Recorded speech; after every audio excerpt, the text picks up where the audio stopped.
Norton MP Richard Tsvangirai has criticized the administration of ZANU-PF leader Mr. Emmerson Mnangagwa, attributing it to compelling people into perilous situations amidst severe economic hardships. Sanapinda mashoko atinoona kuti aiwa Richard Tsvangirai anenge achiaccusa mutungamiri wenyika izinondo subscribe like kuti on the bell like tichipinda muzina muchinzi Tsvangirai accuses Mnangagwa of killing people softly. Anopinda munyogwa muchinzi. On Thursday, Tsvangirai was photographed with a victim of a crocodile attack.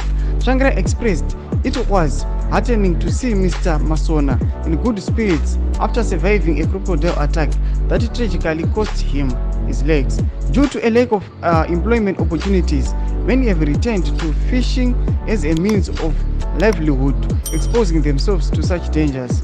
I have initiated discussions with the ZIMPACs and the relevant ministry to explore sustainable solutions that ensure fishing can be conducted safely without risking lives. Domashkanaita kapana Richard Tsvangirai anoya posta a picture yemunhu akanga akarumwa necrocodile but life yake yakazosevheka but gumbo rake ndo rakazokuenda achitaura achiti aiwa this situation yenyika yeZimbabwe ndori kubringa vanhu kuti vasangana nemaharms kuti masituations akadai. So anoachiaccusa government iri kutonga panguva ino achiti aiwa ndivo vari kukonzeresa nokuda kwekushaya kumabasa. Sachimbotiudze mafungiro enyu muri kudii pamusoro penhau yaunzwa naRichard Tsvangirai. Pina comment section medu musangano subscribe kulike konchino turn on the bell icon.